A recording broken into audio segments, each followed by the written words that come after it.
Welcome to She's in the Weeds. I'm Sam. And I'm Hollis. We're best friends exploring the intersection of pop culture and the female experience.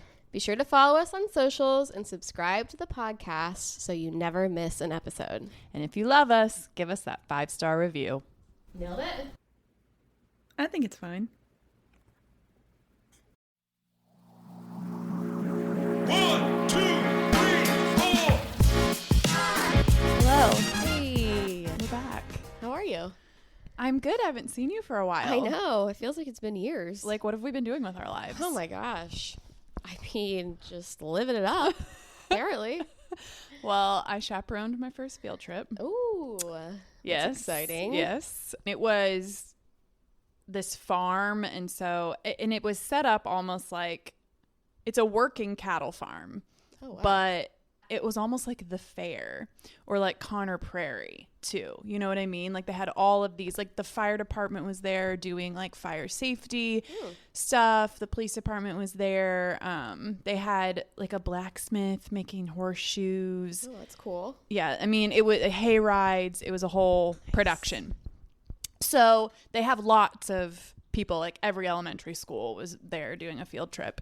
And so if you're a chaperone, you drive yourself there and then you walk down to this area where you meet the buses. And it was just such a strange feeling because I'm looking around at all the other, mostly moms, there are dads too, and I'm like, this is just the girlies. What do you mean? This is just like a gathering of the girls. Like I'm looking around thinking, like, when you think about when you were a kid, yeah, and how old your parents felt and how parenty they felt. You mean the chaperones? It's just the girls. Yeah. I was like, this is just the girlies getting together. I was like, how can we possibly be responsible for all of these children? Right. Like it just didn't feel real almost. Yeah. Like, how are we here? Yeah. You know what I mean? Like, I'm like, this is just the girls hanging out. Right. You're now the chaperones. Yeah.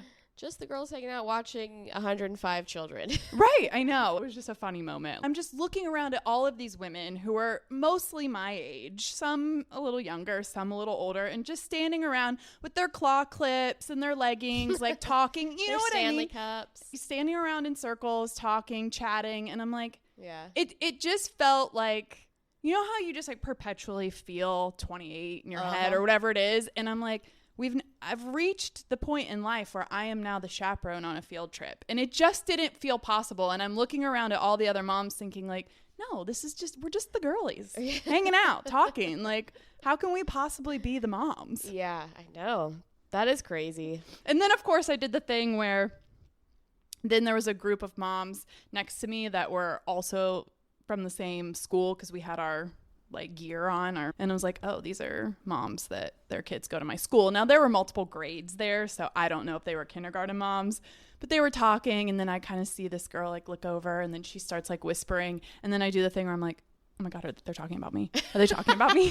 I'm like, what's going on? I'm like, oh no, what do they know? Like, are they talking about still? me? And like, of course, have they listened to the pod? Right? Are they talking about all the fucked up stuff I say on the pod? And I'm like, you're being ridiculous. You have no idea who they are. Yeah. They have no idea who you are. They're not talking. Because, you know, that she whispered and then they all kind of laughed. And I'm like, Yeah. Oh, it's about me. They're talking about me. It's definitely about me. It's how I feel in the gym. Anything I do. I'm like, oh, great. They're looking at me like, this girl doesn't know what she's doing. She's totally doing that Her wrong. form is all wrong.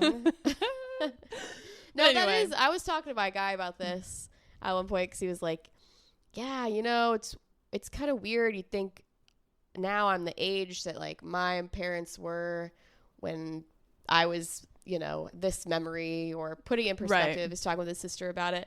And it is like parents used to look older.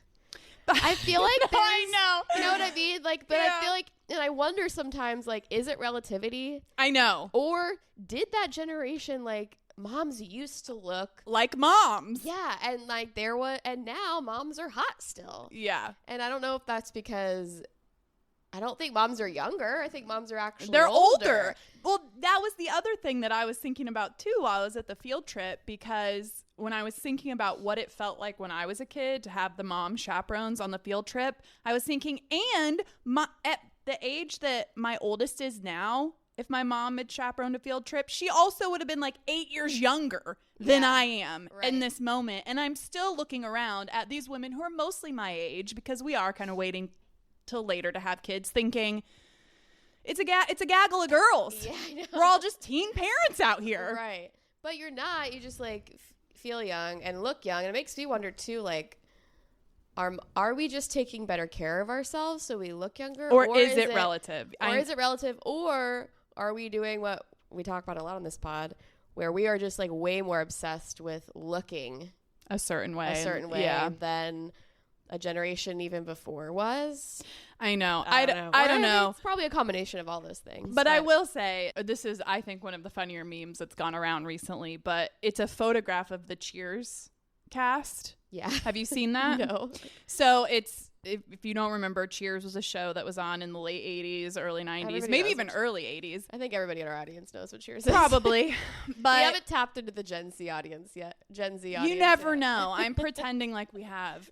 And it's a photograph of all the cast members, and they're all like 32 maybe to like 38. Most of them are younger than what I am now, and they look 50. Yeah. Yes. And I remember sending it to my aunt. We were laughing because we had been talking about something, and it had come up about how millennials like look so young for their age, and how we're like, people are like, what is it? Is it environmental? Is it like, what's going on? And I sent her that, and we were laughing, and then I sent her another picture that was like, I think it was girls going to the prom in the 80s. Or maybe she sent that back to me and was just like, yeah, it was the hair and the clothes. Like, we just looked older. Well, that's the thing. Like, I feel like moms from our generation all had short, dumb haircuts. You know, like if you were a mom, you were just like, well, I guess I have to cut my hair short now. And I guess I have to wear and like wear culottes. Big shirts and like... Just like, and I mean, we are specific to the Midwest, obviously. Yes, yeah. So there's trends are different, but I do think it has something to do with social media too, where like you have access now to trends instantly, where it used to be like when you lived in the Midwest, trends would come 10 years later, 5 years later, you know, you didn't have access to, you know, what was going down the runway. Right. Yeah. And now, you know, everybody has access to everything. So it's easier to be like, yeah, this is what's now and happening and hip. Right. Yeah. Which what's now and happening and hip right now is what was now and happening and hip when we were 12 in the 90s. Yeah. This is my Y2K look. That's true. And the pants are giving Kenny from Can't Hardly Wait. Kenny? Seth Green? Yes. It's very swishy. Those are cool though. Those are straight up 90s though, that material. Oh yeah, the windbreaker material. Yeah. So anyway, it was a funny observation where, yeah, it's like, how are we the moms, and why does it not feel anything like the moms felt when I was a kid? Right. And I'm sure the kids feel the same way we felt as kids. Like, oh yeah, those are the moms. Yeah. I'm sure, but it's old bags. Yeah. Another funny moment is you could go and not chaperone as well, but I was like, well, I'll chaperone. That's fine. So you could go and not chaperone? Yeah, if you wanted to just go with your kid to experience it, you didn't also have to be a chaperone. So what's the responsibilities of chaperone then? Do you have to like count kids? And you're responsible for a kid that's not your own.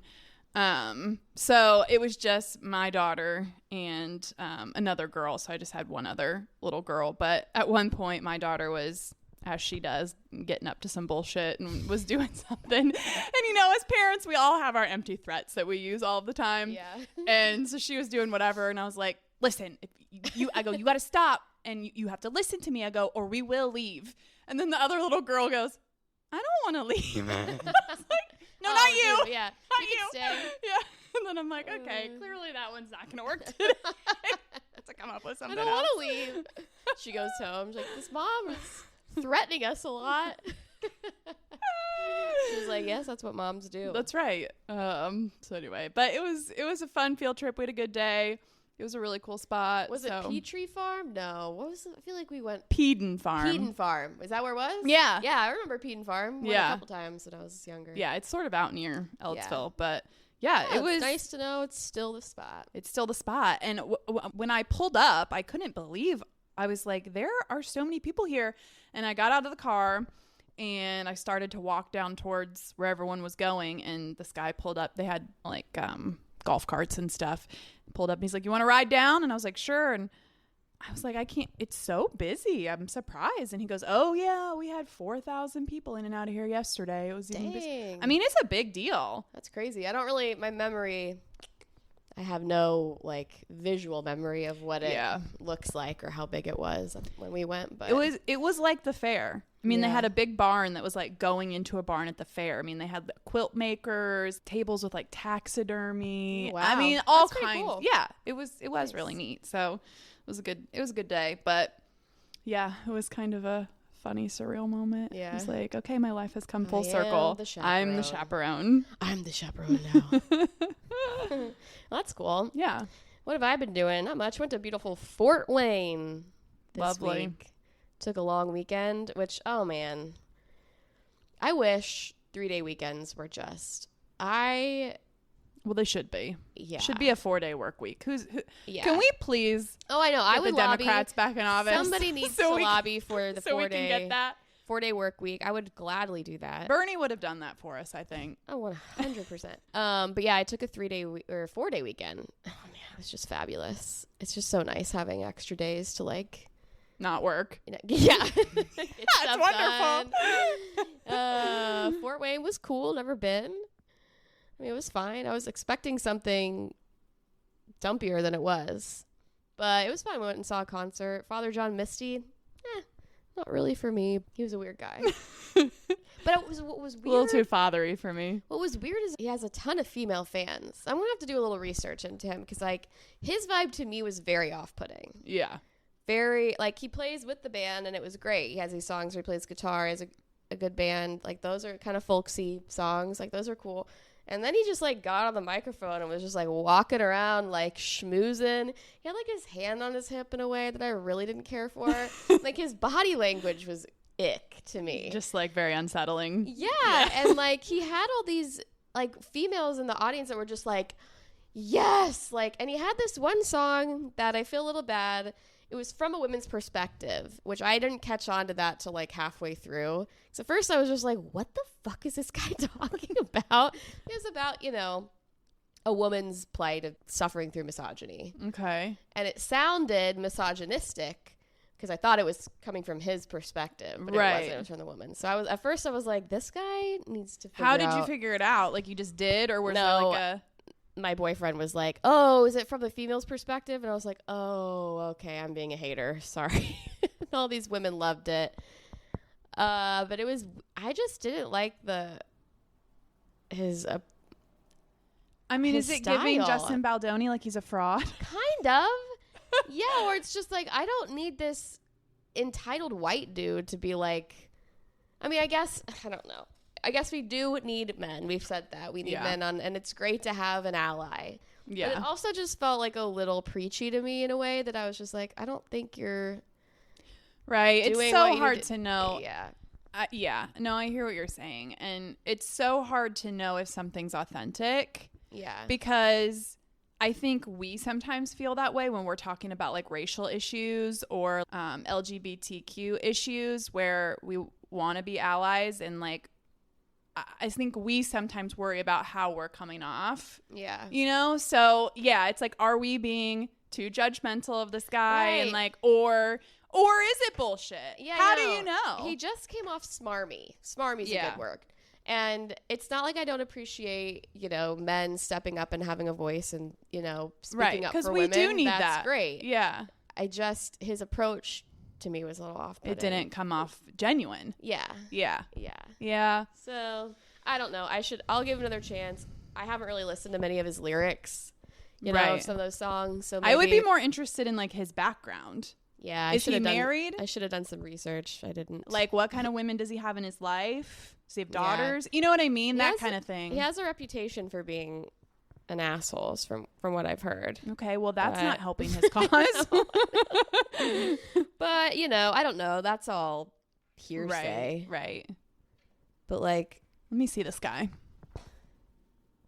So, Father John Misty is his stage name. Right. Which I feel like If that tells you anything, it's a little conceited. Father? Yeah, where's that coming from? I don't know. It feels very like religious undertones, like I'm about to spread the good word. The gospel. Yeah. Yeah. Like, which feels a little self-entitled. Yes. Why is he called Father John Misty? Okay. Tillman felt there was something innately false about performance, quote, and wanted to be authentically bogus rather than bogusly authentic. Oh my God. What the fuck I don't does know. that mean? Yeah. Dude. Okay. Yeah. It's way too try hard and way too convoluted. Yeah, like just make the music. Just Yeah. say what you want to say. Exactly. Yeah. So I don't know. I feel like that's what I was picking up on, the self-importance of it all. Where Yeah. it's just like, I think that's wonderful if you want to stand up for women, say something, but like just the way he was moving, you could tell he was like, women are lucky to have me out here. Right. You know, and it's like, if you're it's just like, it just makes my ick flags go up a little bit. Absolutely. If part of your shtick is being an ally to women and you have a whole song about it from a woman's perspective, father is not the name that you choose. Yeah. I just, that's giving like authoritative. And even some of his lyrics, he has a song, Real Love Baby, I want a real love. And even just some of the lyrics like that, like, okay, like you're not getting a real love from a woman. You want a true, authentic woman. It wasn't quite for me. Yeah. I feel like I'm really just like shitting all over this guy. It was fine. Like it was still a good concert. I still enjoyed it. Some of his, like I said, some of his songs I enjoyed, but some I was just like, Yeah. So. Yeah, I'd be interested to know like what his female fan base is like. Well, that's the thing. I was like, maybe I'm being a hater and maybe I need to like actually do a little research and listen to some of his music legitimately. Yeah. Because he seems to have a strong female following. Right. Lana Del Rey did a song with him. So like, I don't know. Maybe he's not the way he comes off to be. Right. I mean, the vibes are kind of everything though. Yeah. So I don't know. I'll do some investigation and then circle back. Yeah, let's have a circle back. And again, vibes are important. Like the way you feel is what you remember. Yeah. You don't always remember exactly what the person said, or it's how they made you feel. Yeah. And if how they made you feel is something's off right here, then yeah, I don't know. Perception is everything. So anyway, but yeah, it definitely is interesting, you know, when you're listening to this man talk about like women's issues from a woman's perspective and how that does like tie into, you know, how we've talked about in the past, like feeling like unsure talking about certain subjects. And yeah, it sort of begs that question of like, who does have the authority to speak on these things? Like, do we all? Because I think we all do. Yeah. And just because you can't necessarily like empathize with somebody in terms of like, I've not lived your experience, it's like, I still think people have the right to have an opinion. Oh yeah. And I don't know. It can be a difficult subject. I don't know. We've run into that before. And that's the thing about music and artistry. Like, I'm not mad at him for making the music. Right. Obviously, he's affecting people in a positive way because he's pretty famous. Yeah. He's well known.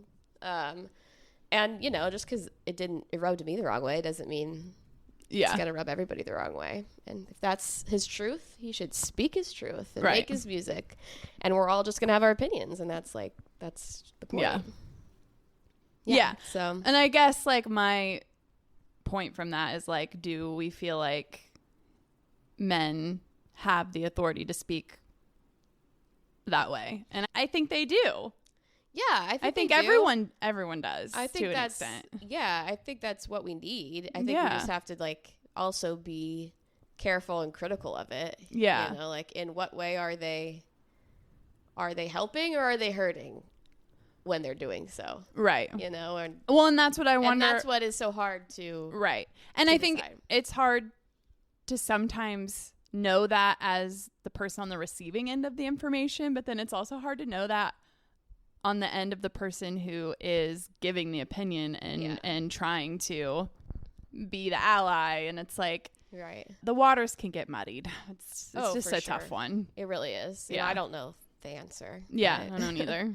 But yeah, I mean, good for him for, speaking up and saying what he thinks he needs to say. Yeah. It's just not for me. Right. He's not for me. Not for me. Okay, so one of our favorite forms of communication is sharing memes and videos, obviously. It's yes, on all the platforms. True intimacy. Yes. Yeah. We cannot speak for 3 weeks, but we've sent 72 memes back and forth. Yeah. And most of them, we're not communicating. We're just firing off the videos. Oh, for sure. And occasionally there's a comment that goes along with it. But not often. Quick sidebar on this, because one time I literally almost reported my friend missing because it was Christmas too. And this is a friend of mine who she's my other best friend besides you, and she lives in Baltimore, so we don't get to see each other a lot. And it's one of those friendships where we're really, really good friends, and we know about each other's husbands through our points of view, talking about them, but I don't really have a relationship with her husband, and she doesn't really have a relationship with mine. I was this close to I don't have his phone number or anything, but I'm not friends with him on Facebook, but I know he has it. I was this close to reaching out to him and being is she okay? Are you guys okay? Where are you? Because I think she had gone to her parents' house, and I was thinking maybe something had happened en route. But the funny part that relates to what we're talking about is I told my husband, I'm I think I need to reach out to her husband and be what's going on? And he's just because she didn't respond to your text message from yesterday. I go, Kurt, you don't understand. She hasn't responded on Instagram. She hasn't responded on Facebook. And he's what are you talking about? And I was we have conversations going on multiple platforms, and she's not responded to anything for 36 hours. And he's and that's unusual? And I go, yes! Yes, it is. So anyway, I literally friends do. I almost reported her missing, and then later that night, a story popped up that she had, and she was at her mom's house, and I was okay, they made it. Good. Oh yeah, I know. And sometimes I'm she hasn't sent me a video in a week. Is everything okay? No, more 3 days. Yeah, it's never been a week. Yeah, no, it's probably never been a week. But anyway, continue. Okay, so you sent me this video that this woman just wrote a book, I think. Okay. So because she's been making the podcast circuit, yeah. So we're just going to play this video. Okay. The worst thing a woman can do, statistically speaking, is to get married to a man. Married women do not live as long as single women. They do not earn as much money as single women. They are not as happy as single women.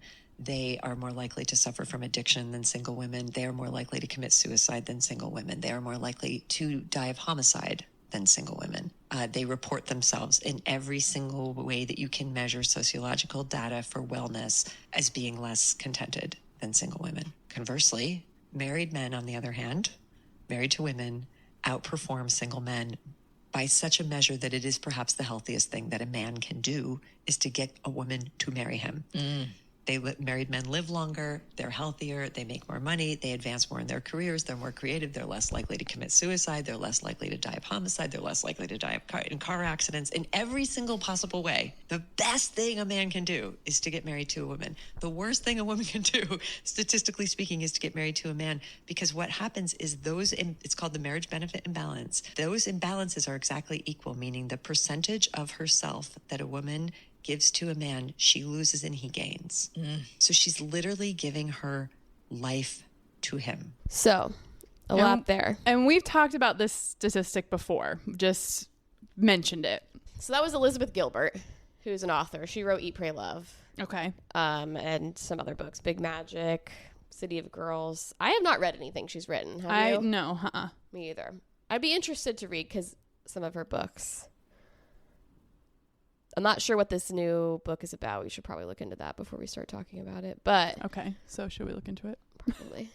We should probably look into that before we start talking about it. But let me just start talking about it. My new book, All the Way to the River. So it's her first nonfiction book. In a decade. Oh, in a decade. Okay. First nonfiction book in a decade. Sounds like it's about love and loss and navigating liberation as a woman in your personal life. So it's like a memoir? Sounds, yeah. Okay. That's what is described as a memoir. Okay. So yeah, there was a lot there, obviously. There's a lot there. Yeah. And again, this is something that we have briefly mentioned in previous episodes. And I feel like it's a statistic that has popped up in the last, I don't know, 4 or 5 years, maybe even less than that, to be honest, 3 years, that I've heard. Yeah. A lot. And I think, too, it has kind of coincided with this concept of the mental load, which has been coming up a lot more recently. The mental load and the invisible load that women carry in relationships and also in motherhood. Yeah. I feel like they kind of go hand in hand. But what is interesting to me about this is you keep hearing this, but it's like, what are these statistics actually based on? Now, that's the most in-depth I've really heard anyone say, like in terms of women dying by homicide. That one kind of is very clear to me, that because men tend to be the ones that kill women. So that one seems pretty self-explanatory, I guess I should say. But some of these other statistics, it's like, okay, where's the data actually coming from? And like, is it, because I feel like so much of this too would have to do with life stage. Yeah. Are we talking working women? Are we talking Yeah, stay-at-home moms? exactly. Are we talking, like you mentioned before, are these 20-year-old women? Are these 50-year-old women? Right. Like, what's the study group? I'm curious to know. Yeah. And do they have children? Do they not? Because, like, all I can really compare it to, like, for my own personal experience is when I think now about my life today, and I'm, for context, for those that don't know, I am married. I have 2 small children, 5 and 2, and I am a stay-at-home mom to them. I do help my husband run our business a little bit. We have the podcast, so, you know, I have some things that I do, but for the most part, I'm a stay-at-home mom to them. And when I think about my life now compared to my life as a single woman when I was 26, 27 and living alone, and I had a full-time career that I enjoyed and I was good at, I am infinitely happier today than I was then. Yeah. And but it's also, it's hard to know what you contribute that happiness to, because it's, my initial instinct is to contribute that happiness to my husband and my children and my family. But it's also like, I don't have anything to compare that to. Like, I don't know what my life would look like now at 38, almost 39 years old, had I not done that. Yeah. Had I stayed single and focused on my career or done other things. I mean, it's just so hard to know, like, where's the comparison? When you're comparing a woman who's reported being so much happier who's single than a woman who's married to a man, like, are they in the same life stage? Do they have similar backgrounds? So that, you know what I mean? It's such a loaded statistic. Oh, 100%. And I think there's so many caveats. She's also very clear in that married to a man. So we're not talking about partnership or marriage in general. We're talking about heterosexual, cisgendered marriages. Yes. Where it's very much, I think the underlying message is women get married to men and have to make sacrifices that men don't have to make. Right. And I think that is true in a lot of cases. Yeah.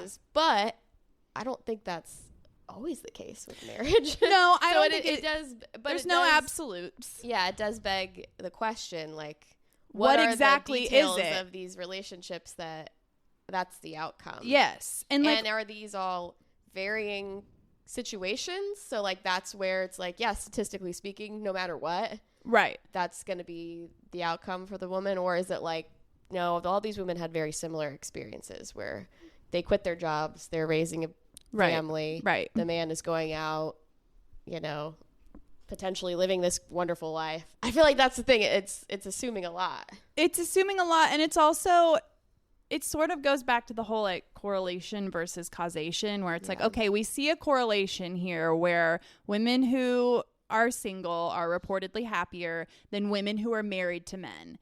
However, is it the marriage to men that's causing that unhappiness? And I think in some cases, yeah. Mm-hmm. In some cases, probably it's something else. Yeah. But it's also like, when it is something else, how much of being married to a man is influencing that something else too? I mean, who knows? And it's just, it's an interesting concept and statistic, and I'm wondering how we arrived at it. Where is this data coming from? Surveys? I mean, where are these numbers coming from? You know, and who exactly are they coming from? Are we talking about women across cultures, across demographics? Is it one particular subculture of women? I feel like economy has a lot to do with it too. Economic. Absolutely. Scale, like, because I would imagine, I also get this underlying message that, single successful women are much happier. Sure. Because there's financial freedom. They have the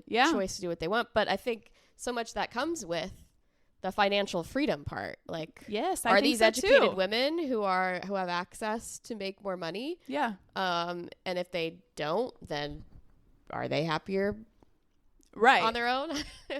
I know. Yeah, I feel like there's just so many things that go into that statistic. And not to say that like it's not true or I don't believe or buy into it at all. Right. Because I think in a lot of cases, that is the case. I think women so make too. a lot of sacrifices in marriages. I think we know that to be true. Absolutely. Anecdotally. Yeah. But I know that's just the thing with statistics altogether, which I wish I could dissect better. Yeah. You know, because I feel like we hear statistics thrown around all the time. Right. And you're like, so where's easy. the data coming from? Yeah. Like, how do I base my opinion on these statistics, or how do I use these statistics to form my opinion if I don't really know, like you said, where they're coming from? Well, and it's like the way she broke it down, which again was more information than I'd heard pertaining to this particular statistic. And this is the one that keeps sticking out, so this is the one I'm going to use. But when she said that married women commit suicide more often than single women,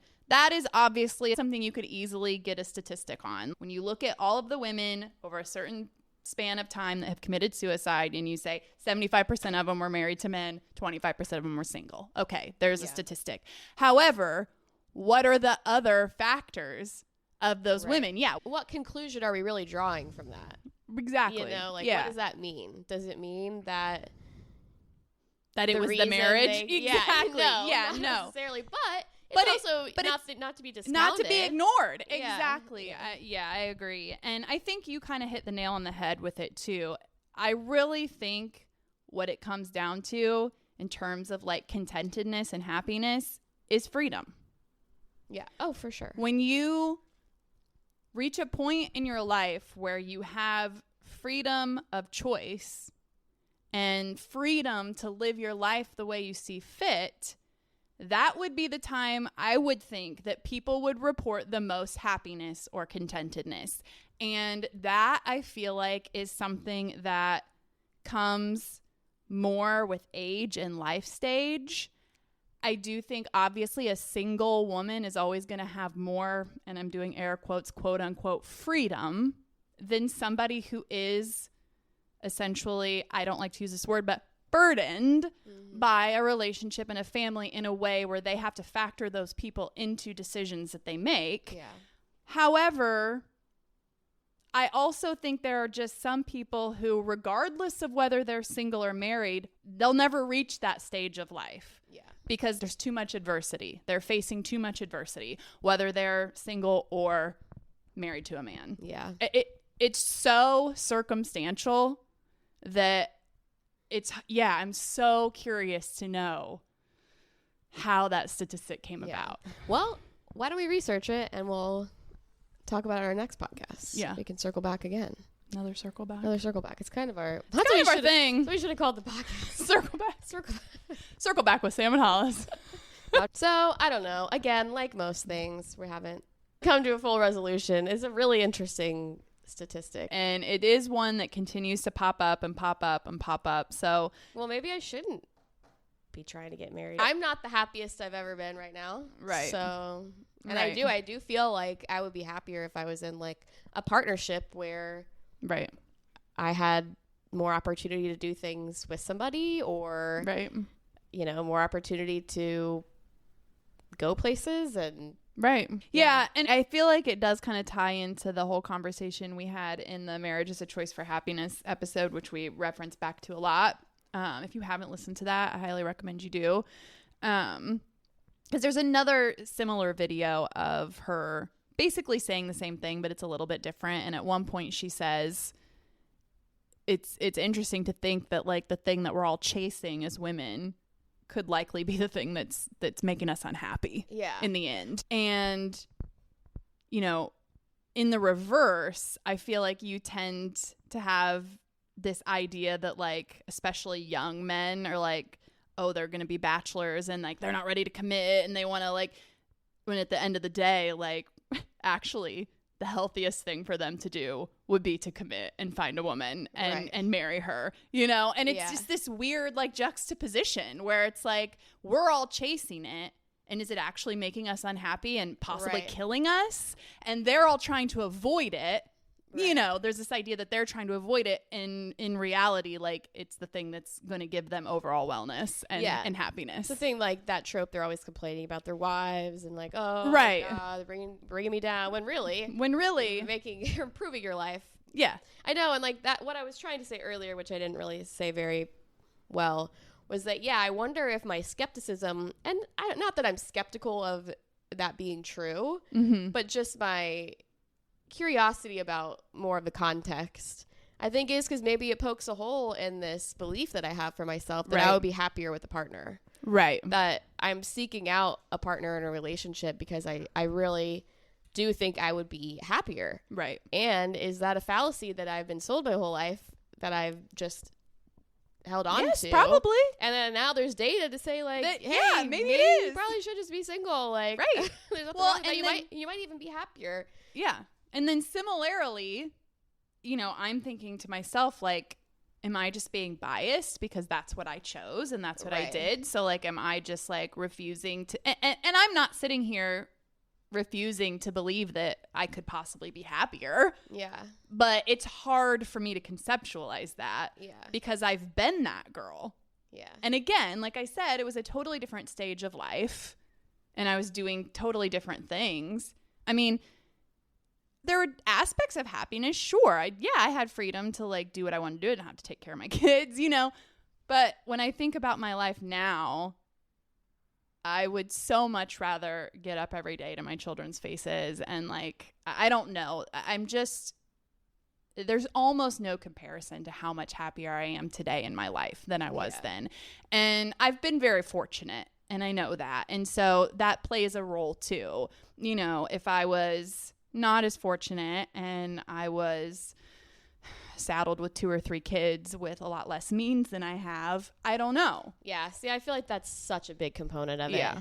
It's just like, because even if you had kids, if you weren't financially stable, it would be a lot harder. It would be a lot harder. Like, absolutely. And there would be a lot less happy moments, I'm sure. And you'd be struggling a lot more. Yeah. Yeah. And, you know, if you're in a marriage and you have plenty of means and you can, you know, have the help you need, you could go places and do things and afford to have fun, not just raise your kids, then marriage probably feels like a gift. Yeah. And if you can't, it probably feels like a burden sometimes. Yeah. I know. And so it is interesting because you would think that, especially in more traditional marriages too, like, you would think that if that were a big factor in happiness and contentedness, which you would think it is, you would think the men would feel that too, though, especially in a lot of situations being the provider. Yeah. You know, and I obviously, like, you're going to have households where you have dual income and both people are working, and you're going to have some where the woman's working and the man's not, and the man's working and the woman's not. But you would think that burden would be felt by both partners. Yeah. So it's like, then where? Yeah, I know. And I'm sure there's plenty of women out there who are married and have kids and, you know, they're super wealthy and they're still like, but I'm not happy. Right. You know, so again, who's to say? Who knows? I feel like it varies so much from person to person. Yeah, I think so too. It is. Yeah. Well, interesting. It's interesting for sure. And so, isn't it interesting? The complexities are complexing. It's interesting and nuanced. That's pretty much what we've gathered from this discussion. It's interesting. It's interesting. All right. Well, okay, let's move into our weeds topic. Yeah. Okay, There's we're no on good segue to there. another really fun, exciting, Uplifting. topic. We're talking about Amanda Knox. As is everyone. Yeah, because she has a new dramatized series out on Hulu, which I've been watching. And I mean, there's been quite a bit of coverage on her story over the years. Yes. There's been a couple documentaries, but now she's produced a show telling her story, side of the story from her perspective. Yeah. And it is based on the book she wrote. Yeah. Yeah. Going much more into depth about the case. A lot of details, I think, finally come to the surface that have been lost over the years, you know?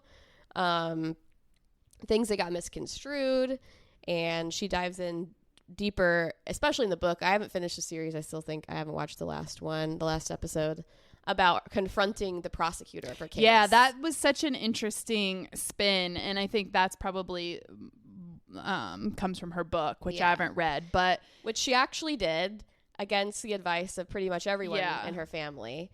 But I think she was desperate to confront this man who really was the impetus of, you know, accusing her right with absolutely no base. Pretty much no which base, kind of really, you know, spun this whole disaster for her. So she goes to Italy to have a conversation with him and confront him. Yeah. You know, I won't, spoiler alert. Yeah, we won't. There but might be some spoilers, but we won't. We'll try not to spoil the big moments of the show on Hulu. The Twisted Tale of Amanda Knox, I believe it's called. Yeah. But yeah, this was happening. We're the same age, Amanda and I. Yeah. And this was happening while I was a student at IU. And I sort of remember like headlines and rumblings about it, but I didn't follow it like at all. No. Well, I mean, I wasn't following the news at that age. Yeah. Not many people are. And also it happened in Italy. Right. You know, and I think we were getting... It took a little bit of time for it to kind of get over here. Yeah. And I mean, it was just a whirlwind of media frenzy over there. And again, another example of a woman just being put through the media ringer. Yeah. And just taking what are, you know, just normal, maybe not normal, but slight behaviors and just scrutinizing them to the end of time because she's a woman, basically. Yeah. Maybe not because she's a woman, but I think that had a lot to do with it. Yeah. There's definitely a lot of misogyny at play. I think Italian culture is even more misogynistic than ours. Maybe it's very at the possible. time, but you it know. definitely speaks to the fact that this is not just an American problem. Yeah. And an issue that isn't unique just to women either. No. You know, I mean, a lot of people are falsely accused and then convicted. Yes. Yes. And she's an advocate for that now. I think Yes. That's what she spends a lot of her efforts doing is, you know, trying to reverse that for people. Yeah. And change that. And that's so wonderful. And it's, you know, as different as these stories are, there's so many common themes with her story and Monica Lewinsky's story. And Monica Lewinsky is an executive producer on the series. And I just thought that was really cool. And I think that they have a relationship and they're both now on the advocating end for people who have gone through similar experiences that they did. And I just think that's cool. Anyway. Yeah, I mean, they had very similar experiences, especially in the media. Where, like, every little detail being taken and just blown out of proportion. The slut shaming of it all. Oh, gosh. I mean, and it's almost like, yeah. You know, and like, and not just in the media, in the courtroom as well. Yes. Like, this wasn't like, oh, the media was hearing these snippets and then just blowing out of proportion. They were, but these were things that were actually being used against her in the court of law. Yes. Which that isn't the right term in Italy, right? But like whatever their, you know, version of the courtroom is, right? Like these people were using this as evidence, which is just insane. It is insane, and it's one of those things where, at least with Monica's situation, it was contextual. That doesn't make it okay, but in this situation, it like really has nothing to do with anything. Yeah. Her sexual promiscuity or anything like that. I mean, it's just so insane that became such a chokehold as motive almost. Right. Well, there was and to demonize her, of course. And just how we assume a woman, especially women, are supposed to behave a certain way. And I think from the beginning, you know, right after her friend's body was found, she was kissing her boyfriend. Right. You know, and it's just like, oh, well, you don't do that unless you're an insane person, right, or you're promiscuous, and like, okay, well, that's a detail, that's evidence now, yeah, as opposed to just like, first of all, actually gathering the evidence. Yeah, exactly, as opposed to doing any evidence gathering, but little things like that along the way of just like, that's just her behavior and how scrutinized it was, and then turned into right, what they used against her, like, oh, she had a vibrator in her room, right, like, what? Yeah. You know, stuff like that where, I mean, and I've been through a similar experience. Right. And I have a lot of empathy for people and how they react, because you don't know. You don't know. You yeah. have no idea how you're going to react to a situation. A lot of times you don't really even have control over your No, reaction. of course not. A lot of that is just instinctual. And, you know, she was fucking 20. Well, and she has said, and I haven't finished the series, but I did watch the first couple episodes right after they kind of discover the crime scene, and she's sort of canoodling with her Italian boyfriend.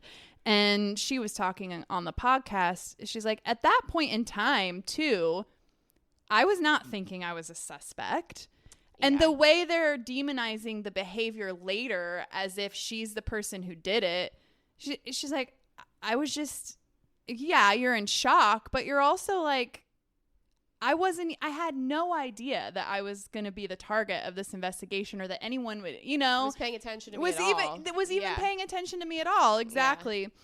When we talked about whether or not we were going to do this topic, because, you know, it's sort of a hot topic right now because the show's come out, and Amanda's doing the podcast circuit and doing interviews and things. You know, I do think like our interesting angle is the fact that you can relate to this on a level that like other people cannot. And her opening statement in the documentary that she put out in 2016, she says, you know, there's the camp of people who believe that I did this, and then there's the camp of people who believe that I'm innocent, and there's really nobody in between. She's like, so I'm either this psychopath in sheep's clothing, or I'm you. And she's like, I think it almost scares people to think that I'm innocent, because then it's like, this could have happened to you. Yeah. Yeah. I mean, that really kind of hits home for me. Cause, yeah. I mean, that was the biggest lesson takeaway for what happened to me. It was like, oh, you know, I lived my life with very little trauma or experience to violence. Yeah. And that when it happens to you, you finally realize like, oh, at any moment, something violent or deadly could happen to me. Right. That was always the case. Yeah. Just because it happened to me once doesn't mean it's any more likely to have happened to me now. But I finally have come to that realization, where before I was living a life where I hadn't realized that. Right. You know? And yeah, that's a really scary thought to have. And yeah. It changes you deeply as a person. Yeah. I feel like. I think you should give a little synopsis of what happened to you and why you can relate to this, because probably not everyone has listened to that episode. And if you haven't, you can give a high level overview. If you're wanting like more details and things, go back and listen to our second episode, our trauma bonded episode, where she tells the whole story. But yeah, there's a parallel. She has a real life parallel to this story. Yeah, I about 4 years ago, my friend was killed in a home invasion by a stranger, just completely out of nowhere. And I came home and found her body. We were staying together, and had called the police and all that. And I did. I remember after it happening, and first responders had arrived, police was there, and I remember thinking, this is so bizarre because nobody's talking to me. Yeah. Like the firemen stayed away. No one came up to me. This is a little naive, and I guess just kind of funny now that I expected someone to come up and, of course, at least talk to me, maybe not comfort me, but like something. Yeah. And I remember just being like, what do I do? And finally, a police person approached me. And I remember later someone had told me like, well, yeah, no one can talk to you because you could be a suspect. Right. Which, yeah, I guess that makes sense. In my mind, it's just like, well, of course, That's absurd. But I get it from a law enforcement situation. But you're not thinking that in that moment. No, absolutely just not. the way Amanda wasn't thinking in that moment that she was a suspect. Right. So, like, why does it matter what I'm doing with my boyfriend? Like, I mean. But because I've heard these stories before, it did not cross my mind that, like, you know, like, I should be careful about what I say and how I act, because that happens to people. Yeah. Especially to So you women. did have that thought initially. Not initially, right? But it's standing there after things, and after no one was coming up to you, and then going to the police station and them questioning me, and they were all very kind, and you know, I didn't get the impression, and they did. They asked me questions, and they're like, "We're asking you these questions because we have to rule you out as a suspect." Yeah. And I was like, 100%. And my situation was a little different. And I think you probably, in a situation, would expect that. Sure, yeah. And that seemed, but what would have been insane is if they didn't tell me that, continued to ask me questions, keep me there, harass me without communicating, hey, you're a suspect. And my situation was different because they had video, his DNA was quickly found. Yeah, I think it's important to note, he had killed somebody else previously, was on the run, and so they were kind of already on him a little bit. Yeah, and he had committed crimes in town before, like it with very little investigation, there were links made quickly. Right. You know, so it wasn't like, but that's the thing, that investigation was done. Had they not, because this is kind of what we talked about, like, what if they hadn't? Yeah. You know what I mean? Yeah. But I mean, and that's what's so crazy about the whole thing. Is that could have easily happened with her case. That could have easily, if the investigation was done correctly. Right. Because I remember being like, I was in shock. I couldn't talk really. Right. Am I acting? Yeah. You know, I didn't really think about that till way later. But like, yeah, I remember being like, was my response typical? Right. Or what it should have been? I mean, I dealt with that for a long time. Like, what is the right, even years later, like, how fucked up should I be from this? Like, how traumatized should I be? Right. You know? That's going to look different for everyone. Exactly. Yeah. Just like your reaction is, your trauma response is different for exactly. everyone. You don't have control over your trauma response either. And it's dictated by a lifetime of experiences. Yes. So, I mean, yeah, for me, because I had something similar happen to me, my first reaction to her story and watching this show was just like, I cannot even imagine if what happened to me happened and then they took me away in a room, wouldn't let me call anybody, and were just like berating me, like, you did this, just tell us you did it. I know. I mean, I can't even imagine. No. And this is like kind of a sidebar, but also I feel like plays a big role. And it's like, also in not your native language. Yeah, that was Are you thing. Kidding me? It'd be one thing to do it in like and they didn't get her a translator? No, and that's what's so insane is like, how can you even question somebody without having a I mean, like, that shouldn't be allowed anywhere. Well, yeah, and I don't obviously I don't know anything about I don't either. The Italian justice system. No, me neither, really. You would hope that if that was an American case, the case would have been thrown out so quickly because of all of the things that were done incorrectly. But like, I don't know. I have no idea. Yeah, I don't know. Yeah, it's so, there's so many layers to her story with absurdity that it's just insane that it got to where it got, because she went to prison for 4 years. Yeah. I mean, and then and it speaks to not just the misogyny of it all and the language barrier of it all and the slut shaming and the media of it all, but also, and this is something that is also a problem in our justice system, which clearly might be a problem in Italy too. And I know, you know, a lot of it does fall kind of on that one prosecutor, but there is this, and we see it in movies and TV all the time, and we see it play out, I feel like, in real life, is just getting the conviction is more important than being right. Yeah. Yeah. I know. And how quickly we lose sight of the victim. And how that's so politicized and so bureaucratic. And we it's choose, scary. We choose, it's almost like we're making a decision of like, who is worthy of due process and the time it takes to, you know, because I feel like this happens to men of color in our absolutely in this country a lot. Are you marginalized kidding me? Groups of people yes. are less likely to be fought for because the justice system has decided that they're not worth it the Right. same way a white man probably would be. Exactly. And women, I think, are casualties of that too, where it's just like, well, who cares? Just call her a slut and call it the end of the day. Exactly. Everyone will buy it. Call her a slut, call it a devil sex orgy, Right. and we're good. Yeah, I mean, And her case was rare because I do think a lot of times, not that women aren't, this doesn't happen to women a lot, but I feel like a lot of times we also assume women aren't capable of this. Yeah. So, I feel like that's what made her case so extraordinary, I think. yeah. It's how quickly they were to be like, and that's where I think I understand her wanting to talk to this prosecutor, because especially, and I don't know how much of this was dramatized, how Right. much of this is based in fact. They did a whole episode about like the psychology of this prosecutor. Yeah. Because it really kind of seemed like he was the instigator of all of this. Yeah. And because he had bias and he was just like, he had all these preconceived notions About women.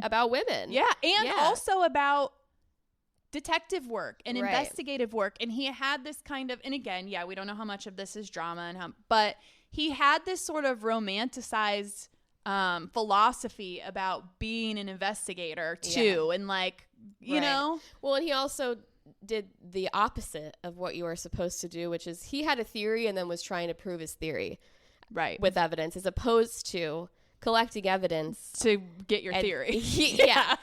Which is like the opposite of what you're supposed to do. Yeah. So, I mean, she didn't stand a chance because he No. had decided from day one That he picked her, was like, this is her. Yeah. And I'm going to show you all. I'm gonna ignore the actual evidence. Right. And then I'm gonna cherry pick the evidence that will Yes. prove my point. And that is 100% something that we do in the American justice system as well. Sure. Yeah. Absolutely. Things are taken out of context. Things are cherry picked in order to support your narrative, your client's narrative. And it is scary. And and I remember doing this one particular exercise in school, and it was like a social studies class, and it was talking about, you were supposed to write down like your biggest fear as just in general as a person on a piece of paper, and then we all put them in and they read them, and they weren't all like obviously word for word this, but a lot of them had like similar theme or tied into it, but like the biggest reported fear is being falsely accused of something. Yeah.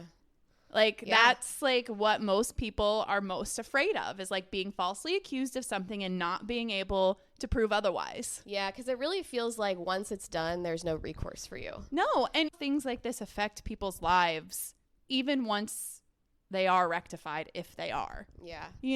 And yeah. Yeah. It's wild. It's just sad to think that like there are enough cases of wrongful conviction to warrant it's the rampant need for organizations like the Innocence Project. Yeah. It's just like, man, how do we God. I know.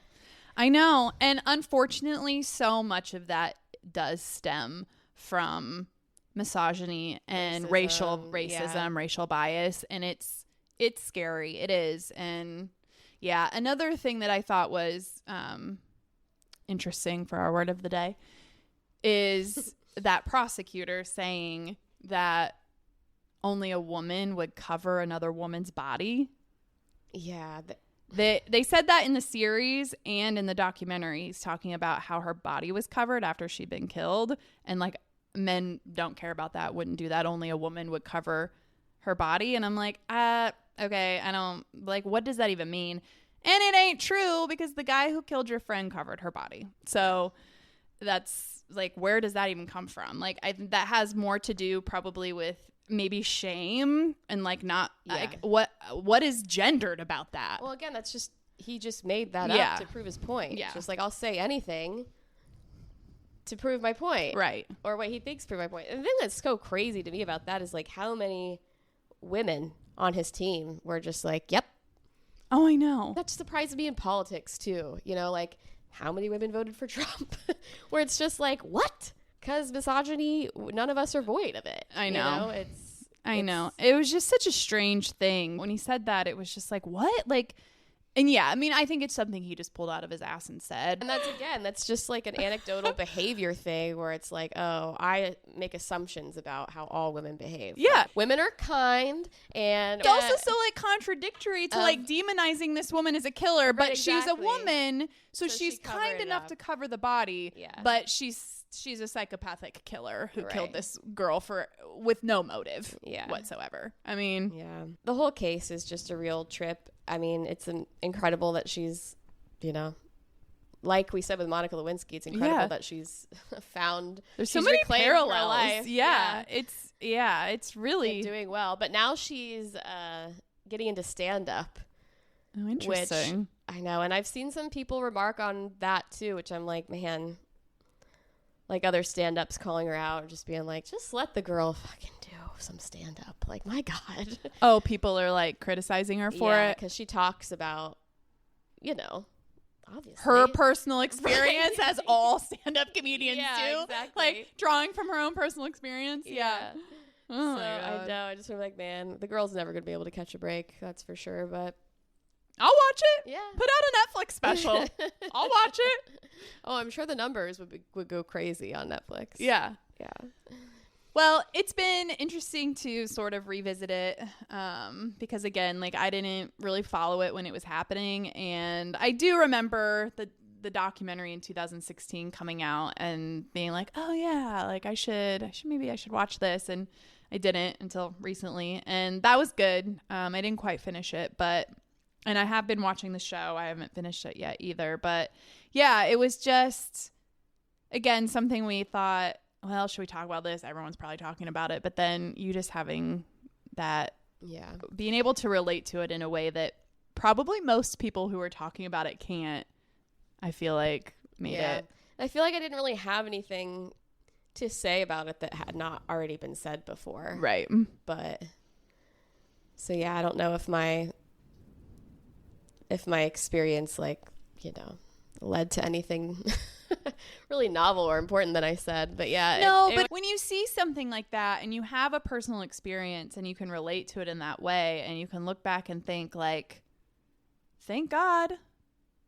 Yeah. Because who knows? Had they not, who knows? You know? Yeah. I mean, it happens clearly. And yeah, I don't know. Yeah. And just like how much of, you know, time and place, you know, if I had been I was in a large city, you know, like how much that has to do with it, or, you know, obviously if I was in a foreign country, like, yeah, I know my heart goes out to her. I feel for her. Yeah. All right. All right. Well, should we gripe and gripe? Yeah. Okay. My gripe is going to, we've talked about how we can just like turn into a totally different person in an Uber, but I also have the ability to turn into a totally different person in a dressing room mirror. Oh, I don't know why this happens, but I go to try on clothes and I'm like, I don't look like this. Oh yeah. Like I don't. And I don't understand, like, who is vetting these dressing room mirrors and like this. I feel like I would be like, we got to get somebody in here and just make sure that it's not a fun house mirror. That's what I feel like. You'd think they would want them to be as flattering as possible. Yeah. So now I mean, I just know a lot of times if I try something on in the dressing room and I'm like, so about it, or maybe like 50-50, just buy it, take it home. And then I put it on in my mirror. I'm like, looks great. Yeah. And it's so strange because I'm like, is it the mirrors or is it just the whole exposure theory where the more exposed you are to something, the more you like it? There's this really interesting study done and it makes sense, but it's like 98% of the people in this study, like you prefer the mirror image of yourself. Because that's what you're used to seeing all the time. Yeah. You know, and so there is this like idea of like the more exposed you are to something, the more you like it. Kind of like with, you might hear a song, be like, I don't like this song. And then the more you hear it, you're kind of like, and so I don't know if it's just that theory of like, I'm in my familiar surroundings, in my mirror, the way I see myself all the time, or if it's truly the mirrors. But it's just the difference is so vast. Yeah. That I'm just like, what? I know. It's and has anyone here ever felt personally victimized by the communal mirror at Aritzia? What is that about? at Aritzia? Yes, that store we went to in Indianapolis. Right. Yeah. There is no mirror in the dressing room. You have to leave the dressing room, and it's a communal mirror. I'm sorry, but that was a man's idea. I know. And I want to be like, am I just like not cultured enough to know this is a thing? No, that is not a thing. I feel like that was a man being like, how do we save money? Yeah. One mirror. One big ass mirror. I know. And then it forces you to like talk to the salesperson because they're like in there like, oh, is that you the look tactic? amazing. Maybe. Is that it? Maybe. Because then they're like, that looks so and great they try on to you. talk you into buying it. Yeah. I don't know. I don't know, but I that didn't is love the either. most insane thing I have ever experienced. That dressing room was amazing otherwise. Yes. Like if they had mirrors in there, it would have been a lux fantastic experience. Yeah. Very strange.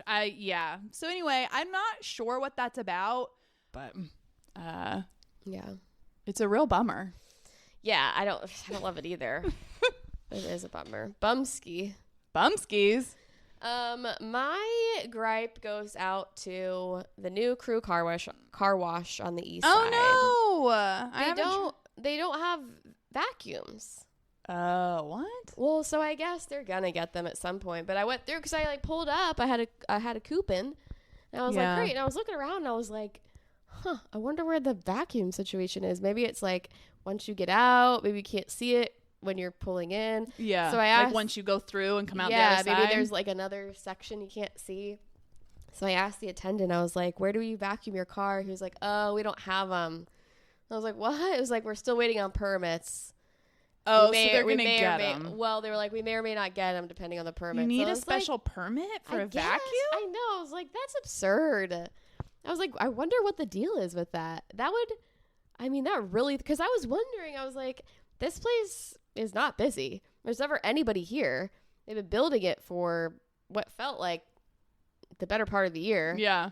And I was like, man, sucks for them. This place is a real dud. It's on a shitty corner. So I was it's like, not maybe super it's just easy like to get hard in to and get out to. of, But I was like, you still think like brand new. But that's probably why you can't vacuum your car. Because you need the full experience. You're trying to do both. Well, I'm like, that's what my car needs the most. Is the vacuum, yeah. But yeah, I was bummed. I was like, man. I know, because it is stinks. kind of, I feel like they were filling a need for that side of town. Oh, yeah. Because there's nothing. I was excited. You have to go to the north side or the south side. I was excited because I was like, there isn't a car wash over here. It's so bizarre. Yeah. Normally there's like 5 it's like a CVS Walgreens situation when there's like 5 in a mile radius. Right. So I know.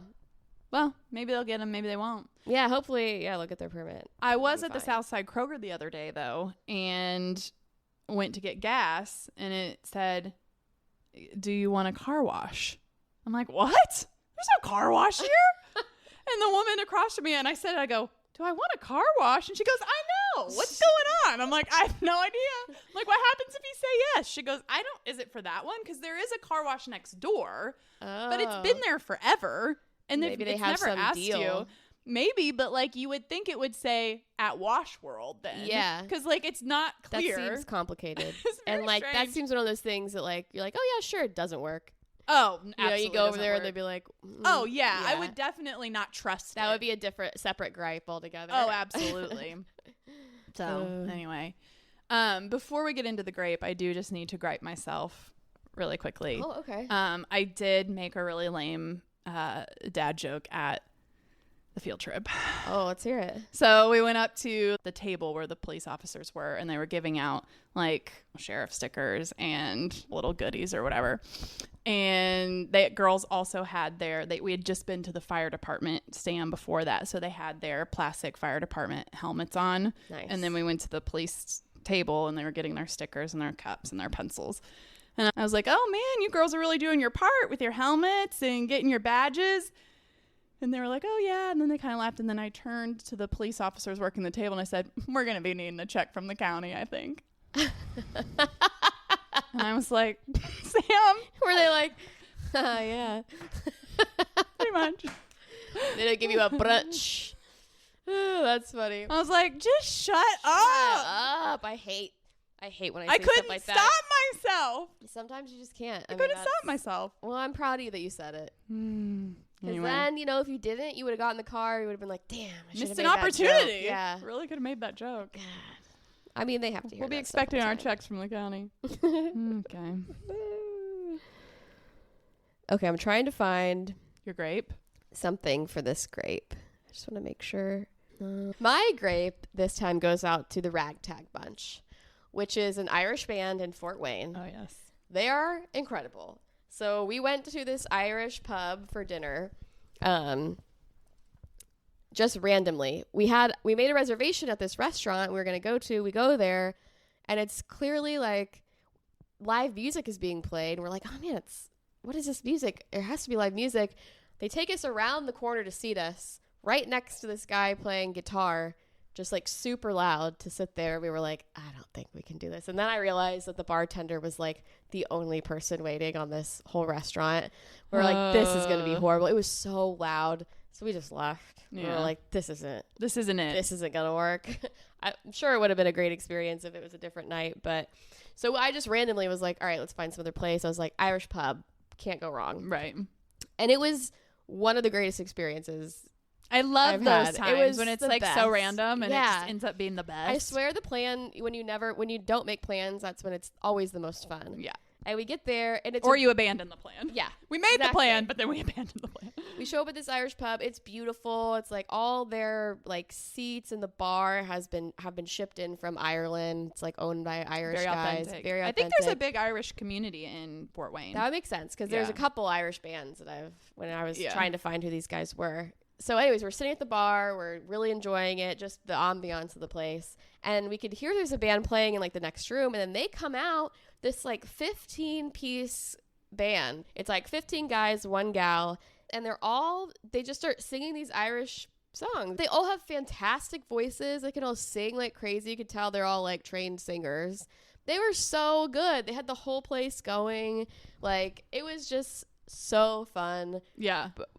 My boyfriend and I were both just like, we'd just stay here all night. Like, right.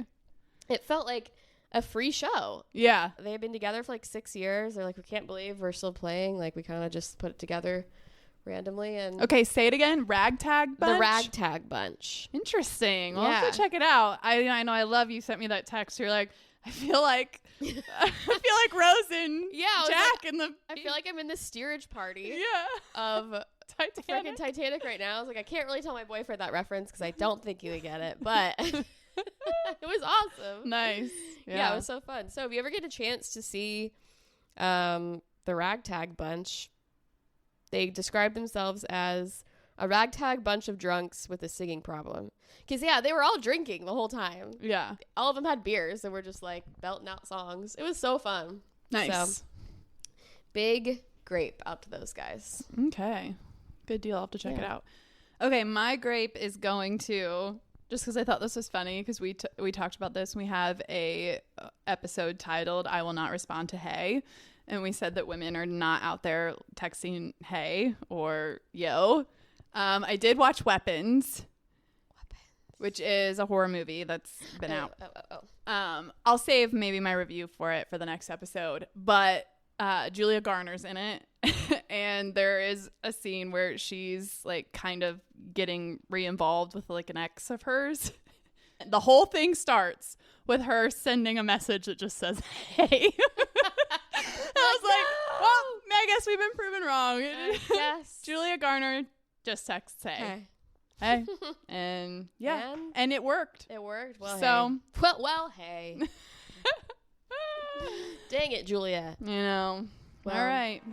I think that's all we got. Is that it? Okay. Okay, thanks for talking with us. Bye. Bye. 2, 1.